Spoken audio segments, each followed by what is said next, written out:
Hello and welcome to my tutorial on how to configure Extron Global Configurator. This software-based programmer is a Windows-based tool that we use to program our Extron pole vault system. We currently have some deployed around campus. In the Bell Hall, we have some also in Bellman basement space in a computer lab. We also have some at the Mount Vernon campus that we've deployed over about 2 years ago. Relatively stable system, so we like it. I think going forward we're going to be doing more, so I'm making this tutorial to help lead you guys through a refresher on how to program these systems using Global Configurator. Alright, so let's go. So pretty much today I'm just going to lead you guys through a live demo. I'm going to do that using another piece of software that I've come across, and it's going to allow me to record everything as you see now. So this demo is on the Extron pole vault system, so we'll call that EPV. But let me outline what it is first. Typically, EPV system comprises of input, output, and a control interface, and I'll go into that in more detail. Let's focus on the systems that we typically use here on campus, and those systems that I was referring to in the beginning on Mount Vernon campus and Bell Hall comprises of speakers, input hookup switcher with audio input output feature, and a control interface. So this is what a pole vault system typically looks like when we first receive it. It is generally comprises of a switcher right here. We have a control interface that looks like this, speakers to just do program output, program reinforcement of sound. We have a mount for a projection device. You can use a plasma if you wish for a display device, or you can use a projector. And also the input features right here, RGB and can't really say I think that video, so that's a RCA input.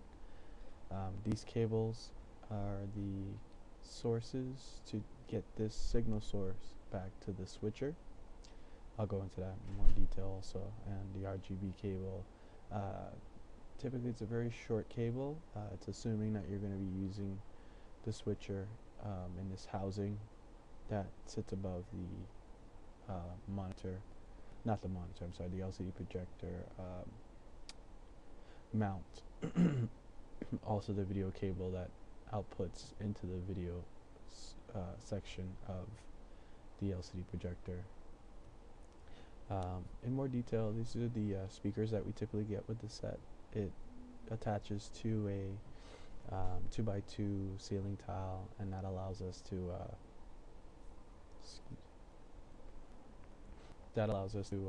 modify, not really take up a lot of space or do any heavy modifications. You can actually just it comes with a template. You cut the hole in the ceiling tile and you drop this in, and it attaches fairly simply.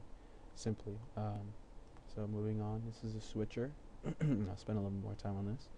Has 4 inputs, and they're just located right here. This is input 1, these 2, and I was talking about those cables. It's just RJ45 wired in a way where it can carry both video and audio back to the switcher from the actual wall plate. Provides power as well. So we have input 1, input 2, and they're both RGB source based, so you can run type of VGA type of signal source on there. We also have input 3, which is this top port, input 4, which is this bottom port, and that corresponds to these inputs on front. Over here we have the outputs, video out, RGB out. We have the RS-232 control cable. This is very important as it goes back to the control interface I'm going to talk about next. This is the speaker output portion. This is your generic power, and it comes mostly all these cables that you'll need in the kit. And that's just the front. You can tweak the audio. There's a manual input. You can also do it software based as well. So I'll jump ahead to the interface. So this is the Extron MLC 104 IP Plus. The IP plus stands for it's an internet protocol capable system that can be monitored on the internet via network, via the you can do closed network, can be even on the wired into the World Wide Web. You have those features built in. What I'll focus on is just programming it, getting it running on the core, where you can press on and that will turn your display system on, off, switch between inputs and adjust volume. So we're going to focus on that in this tutorial. I won't talk too much about the IP configuration portion, because that will take more planning. You'll need to know the network you're on, the range, the IP for that, and you're going to have to allocate IPs for each device so that it can live on the network and coexist with everything else in the network. Alright, so these all correspond. Right now there's a 1, 2, 3, 4. I'll go back to the switcher and that just corresponds with this. You can switch them around, but it's easier to just keep them in this default setting. So I'll just go, and I typically do that too as well. So I'll keep them in the default setting. These are removable buttons, covers, so you can actually put whatever you want behind them. So you don't have to keep the same template. VCR, you can actually put PC, laptop, desktop, things of that nature underneath these labels, and then put the cover back on. Same on and off. So we'll move ahead. Before we dive in, I just wanted to touch on the requirements. So I mentioned it can be used with a display, any type of display system. Typically we use them with an LCD projector, so it's very important to capture that information. So you want to get the LCD projector make and model. Once you have those details, you'll need a PC, and it doesn't work with Mac. So you'll need a PC-based computer with a data check RJ45 network port. As of this moment, Extron Global Configurator, GC as I'll refer to, only runs on Windows-based operating system. Here's a list of minimum requirements, and I just grabbed this from the website. So this is their most current, up-to-date requirements, and it's Intel Pentium 4 or AMD Athlon processor, Microsoft XP Service Pack 2, Vista, or Windows 7. So they'll operate on those operating systems. You need an Internet Explorer or higher to do, and this is to enable a global viewer. And these are the requirements you'll need as far as RAM and hard drive space and network speed. So now on to the live demo. So in order to facilitate that, I'll go to the website and I'll walk you through.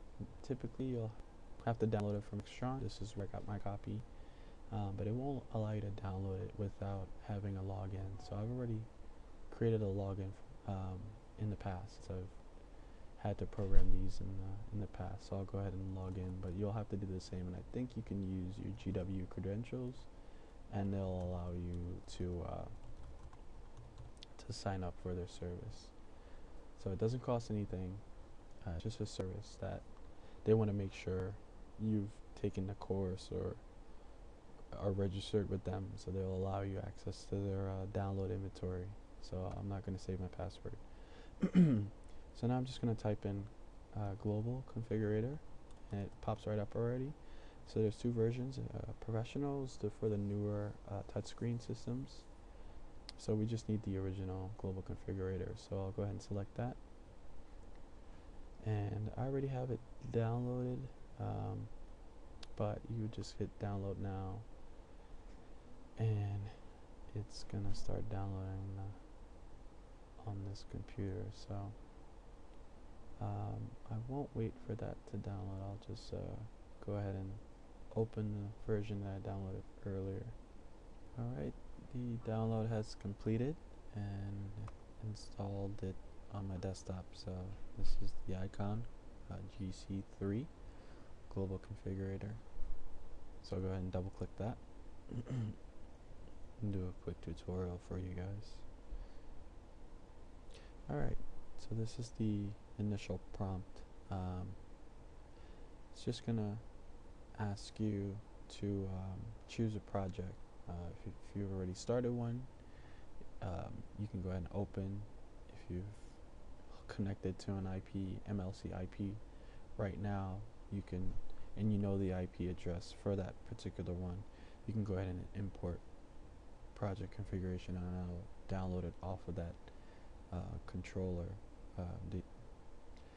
But in this instance, we're just going to create a new one. So I'll go ahead and do that. So I'll go ahead and hit OK. This is just a nice little prompt where you can actually assign the IP address. You can leave it generic, or you can go ahead, if you know the parameters of your network that you're going to be putting it on, this is a good place to put it, so that you can get it out of the way. So we'll go ahead and just do that. I just selected 10 for no particular reason, so I'll go ahead and do that. Hit OK, and that's going to bring us to the page where we can select our device. In the demo, we were working with the MLC 104, so that's what I'm going to select. I'm going to drop this down and select the MLC 104 IP, and there's an IP plus series, so you want to make sure and select the IP plus series. Go ahead and select that. The connection method will be TCP, because we're using the network connection rather than the serial. So we can, and also I didn't mention, but you need a crossover cable, or you need to be connected through a powered switch or hub in order to make the connection to the IP, the MLC IP. Crossover cable can connect straight from the laptop straight to the controller, so that's also something. So keep it on TCP. You have the IP plus, the name, the IP address on the network. It carries over the 10, and what we need to do is enable the global viewer tree. This will allow us to see it straight from the network, the interface. So I'll go ahead and add a folder, and let's label it Bell 106 just for example purposes. So go ahead and hit OK, and that'll take us, and this is just saying global view folder is selected. Actually, I did select the folder. There we go. Now this is the page you'll be spending a lot of time. This is the configuration page, and right now this is mimics what we're looking at here. It's the control interface. You have on, off, you have your 1, 2, 3, 4, and that corresponds with the switcher. So we'll go ahead, we won't configure that now because we don't have a display device that we're going to be controlling. So we'll go ahead, we'll need to add that. We can do that by going to the display serial. Normally you can do a drop down, but since I just installed it from scratch, I believe there's not many drivers local on this machine, so I'm just gonna go with one of the projectors that we're using currently, the Christie LW400, and so we'll go ahead and select Christie, and it is save. I have to admit, when I first downloaded it, it was not saved, so I'll go ahead and just do that just to show you how to get drivers. We'll go ahead and go to edit, and you'll see driver subscription, so we'll go ahead and select that. You don't have to type in anything, just hit none. Extron has a database of all the drivers, and this knows how to find it. So we'll just go down, select Christie,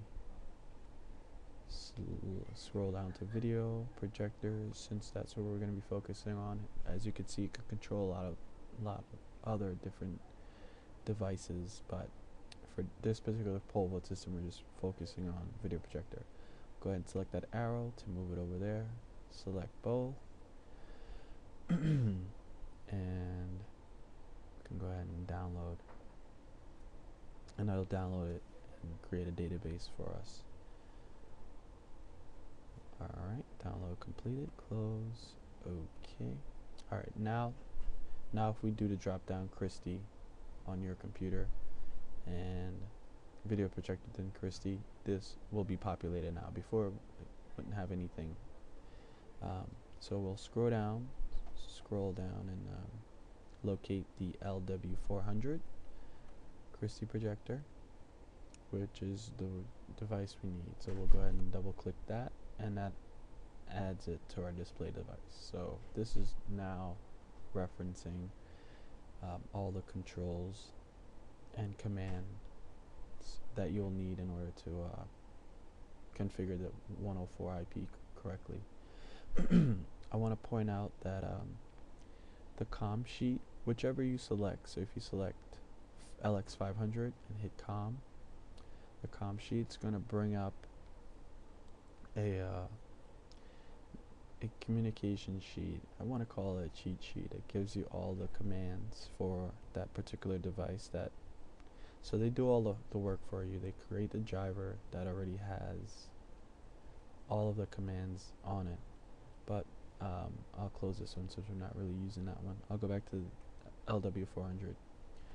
What's very important is when you're configuring a projector to work with a system, you need also the hook up the RS-232 control, and this COM sheet has the actual layout of what you'll need to, how you'll need to wire the cables in. So this is the raw cable side. This typically goes into the IP 104, and there's a spot, and it's just a Phoenix connection. You'll screw it in into that connector, but you'll need to have the orders correctly, so you'll just need to follow that. On the flip side, you'll need to know, I mean, there's going to be more than 3 cables, so there's going to be the 9 cables, and you're only going to have to identify whichever one. So if 2 is your receive, you'll have to identify 2. 2 may be purple, so you grab the purple cable, and that goes into your 2. So on and so forth. So you'll have to cross, transfer, and receive. Ground is on 5, so we'll wire all those in. And now, once you're configured correctly, the MLC 104 will be able to talk to your projector. Alright, so now these commands are relevant now. So we have the command saved. We can go back to the 104. But before we do that, we need to select the switcher. The 104 is typically paired with a switcher, so there's already a list of switchers that we need, and the one we're reusing in this particular one is the 204S, and you can find that model number here. So this is the switcher that we're going to be using with the system. So I'm going to select the 204S A. I'm just going to double click that and it selects it. Alright, and the hard part is pretty much done.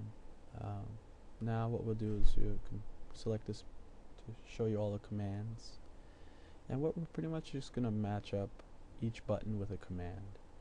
So I'll do that by selecting the button. I'll go ahead and click the button, and that's going to give me a list of options. What I'm going to do is I'm going to switch it to single switch, because power on and power off, I just want those 2 buttons to do just that.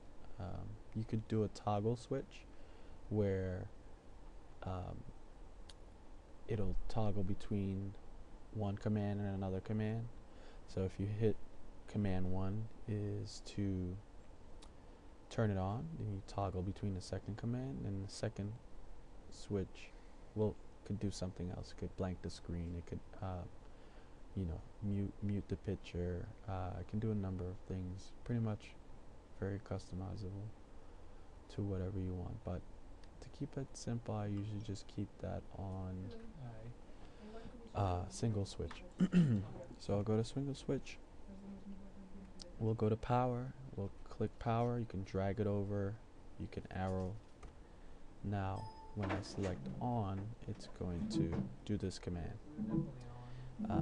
To make it a little bit fancy or give it some feedback to the user, I usually add a light control, and you'll do that by selecting this tab, and that light control will only become visible when you have single switch. So you have no blink, so it's just going to stay on. We have slow blink, fast blink, so I'll go ahead and do a slow blink green. I'll add a time delay. like 15 seconds, so it's gonna blink green for 15 seconds. After 15 seconds, we'll do a solid green, so a no blink. So slow blink, 15 seconds, no blink. Alright, that one's good. Select off. We'll go back to driver. We'll select the off function. This one I like to use red, so I'll do slow blink red. Time delay 15. You can customize that if you want. Change it down here. And then I'll just go to a solid red. Actually, no, I'll go to no color. So it's gonna blink red for 15 seconds, and then it's gonna go completely off. So no button, no illumination will be here once it turns off. Okay. To configure the ports, 1, 2, 3, 4 corresponds to the POS switcher. And I'll go back to the picture. So you have the inputs 1, 2, 3, and 4, and just keep in mind 1 and 2 are RGB based, 3 and 4 are composite video based. And the good thing about it is each cable carries sound as well. So this switcher does video switching and audio switching. So you have sound and video going on one cable, sound and video going on a second cable. So that's pretty neat, and it provides power, like I said. So I'll go back to global configurator. Excuse me. Go ahead and select 1, and you can actually, this is for your global viewer, so this is what you'll be seeing in global viewer. So you can go ahead and change that. You can put PC1 for this demonstration. I'll change this to PC2. I'll change this to DVD, and this could be our auxiliary. So it'll just be a composite auxiliary. It's not really made for anything, but you can leave it open and still have that functionality on port 4. You can leave port 4 blank. It's completely up to you and the setup that you're going to be using. So we'll go ahead and go PC1. Within the drivers for that Christie, we'll go down and just select input. So keep in mind we're doing a input 1, which is a RGB. So we'll go ahead, and once you press that, it's going to tell the projector to turn to RGB1. Could be RGB2, RGB1. So you have to find out which RGB is the correct RGB.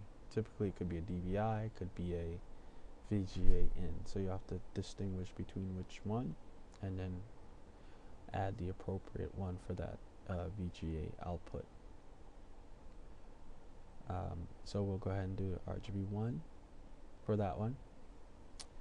If you want to add a light to it, you can do that by doing single switch, light control, amber. I think these can only light up amber.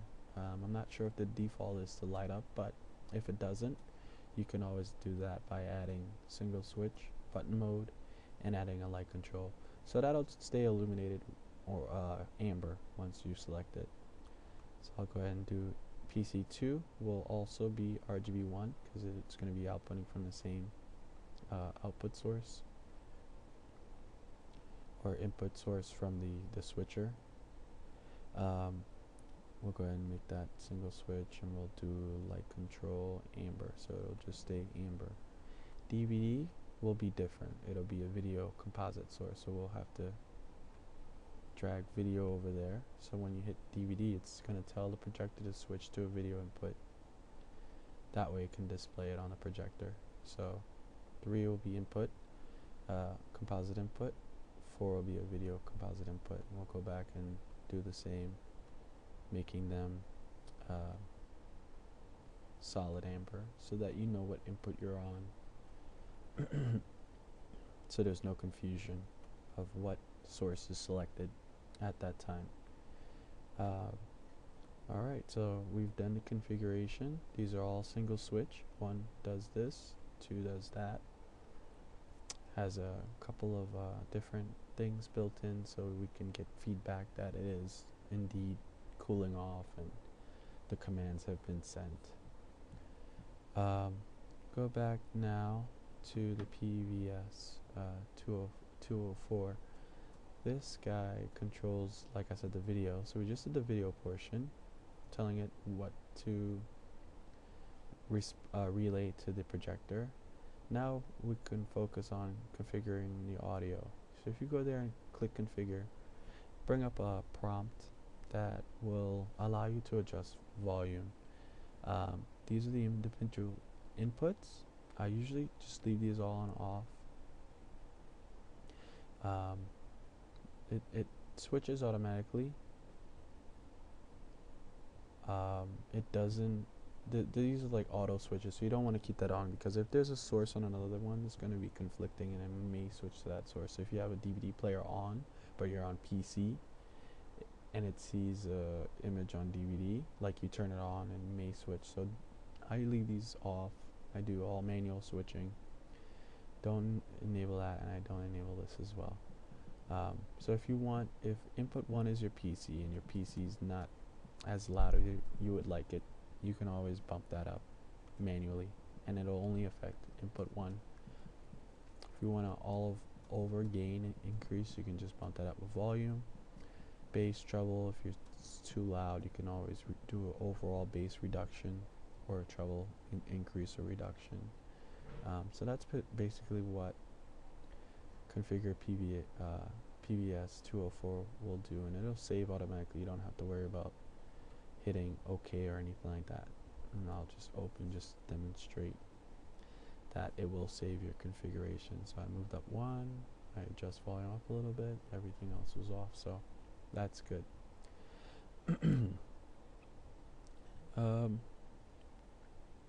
So now you've configured that. The next step you'll need to do is to build. So we'll go ahead and build all configuration. Building is just pretty much building a file on the actual MLC 104 IP device. So we'll go ahead and build, and if this is the first time you're connecting to it, you may want to leave the default, and there's a default IP address right on the device itself, so you can type that in, communicate to it, or if you leave it on that same range, you can talk to it. So you need to build to it. So we'll build all configurations.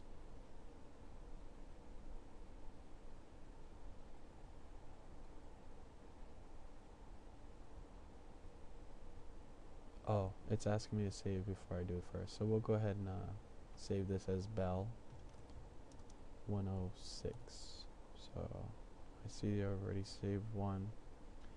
So I may just need to put a 1. But you would normally just call the room that you're configuring. Now I'll go ahead and build all configurations. You'll get this prompt. It's not going to connect because I don't have anything connected to it, but that's the IP address it's looking for, but it's not going to find anything because there's no configuration. But normally it would connect, and you would see it uploading the file to the IP, and then you'll get an option to check it on Global Viewer, so you can see what it looks like. I don't have the opportunity to do that now since I'm not connected to the device. It's not going to be able to speak to it, but you can do everything via the web-based Global Viewer, and it gives you that remote access, so you can actually do things remotely without being in the room. So, and that's pretty much how you would configure. If you need to configure for another device, remember you select the device, manufacturer, and then if you need to download the drivers, you would do that in Edit, Driver Subscription, and then you would just find the manufacturer and specifically download all of the video, and then you should be able to find the make and model within there, and that's going to give you all the commands that you need in order to populate what these buttons do, as well as the COM sheet, which gives you the pinout, so you'll need to be able to communicate via RS-232 on the projector, and COM sheet gives you those specifications. So you have the 204 configured, the Christie configured, and now the MLC configured. You've built all your changes to them by selecting build all configurations. That's going to upload, and then you just test from there. You walk up to the box and you select the on. If the projector turns on, you're in good shape. You know, you just want to go through all the input selections, make sure they switch, make sure they're on the relevant inputs. Once you test that, you go off. You don't have to do anything with volume. It's already pre-configured. Once you select 204S, it knows the signal path to control that built-in amplifier. But these are the configurable buttons that you need to verify all is working. So you want to make sure one is on 1 when you press 1, and vice versa. So make sure everything is working properly before you button everything up. And then there you have it. So that's what you'll need to do in order to properly configure an Extron global configurator system. So that's the website again where you would download the software. And thank you for watching. I hope you're able to learn something. I hope this helps people get more comfortable with configuring an Extron pole vault system. Thank you. Bye.